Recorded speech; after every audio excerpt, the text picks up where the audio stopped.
शकुनी का रहस्य। कौन था असली दोषी? महाभारत के इतिहास में सबसे बड़ा षड्यंत्रकारी कौन था? शकुनी, धृतराष्ट्र या खुद नियति? क्या शकुनी वास्तव में अधर्मी था या फिर वह केवल अपने परिवार के साथ हुए अन्याय का बदला ले रहा था?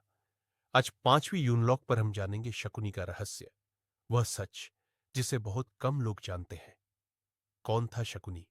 गांधार का महल, जहां राजा सुबल अपने परिवार के साथ राजगद्दी पर विराजमान है। युवा शकुनी हंसते हुए पासों से खेल रहा है। तभी हस्तिनापुर के सैनिक महल में प्रवेश करते हैं। शकुनी गांधार नरेश राजा सुबल का पुत्र था। वह बुद्धिमान था, चालाक था, लेकिन क्या वह जन्म से ही कौरवों का विनाश चाहता था? वट क्या हुआ था शकुनी के परिवार के साथ? कारागार में भूख और प्यास से तड़पता शकुनी और उसका परिवार। राजा सुबल कमजोर होकर धरती पर गिरते हैं। कहते हैं, जब गांधारी का विवाह धृतराष्ट्र से हुआ तो कौरवों को भय हुआ कि गांधार राज्य शक्तिशाली न हो जाए। इसीलिए राजा सुबल और उनके पूरे परिवार को बंदी बना लिया गया और धीरे धीरे भोजन की मात्रा कम कर दी गई ताकि वे सभी तड़प तड़प कर मर जाए। सुबल अपनी अंतिम सांसें लेते हुए शकुनी का हाथ पकड़ते हैं। राजा सुबल, पुत्र, यदि हमें न्याय नहीं मिला तो तू न्याय स्वयं लाएगा, हस्तिनापुर को बर्बाद कर देगा। कब बदला शकुनी का स्वभाव?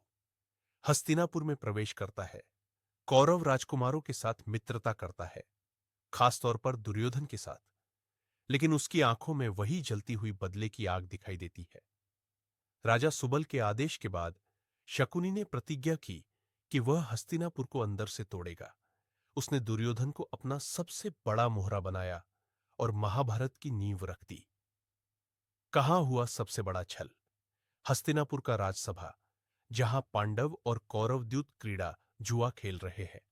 शकुनी के पास से गिरते हैं और युधिष्ठिर अपना सब कुछ हारते जाते हैं। द्रौपदी का चीरहरण होता है।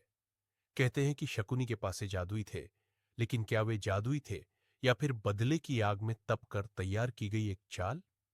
महाभारत का सबसे बड़ा छल हस्तिनापुर के ही महल में हुआ। शकुनी ने ऐसा क्यों किया? कुरुक्षेत्र का युद्ध, जहां कौरवों की सेना हार चुकी है। युद्ध भूमि में घायल पड़ा शकुनी अंतिम सांसें ले रहा है, मुस्कुराता है। शकुनी कमजोर स्वर में, पिताश्री, मैंने अपना प्रतिशोध पूरा कर लिया। तो क्या शकुनी दोषी था या वह केवल अपने परिवार के साथ हुए अन्याय का बदला ले रहा था? क्या इतिहास ने उसे सही जगह पर रखा है या फिर हम सब ने शकुनी को गलत समझा? अगर आपको यह वीडियो पसंद आया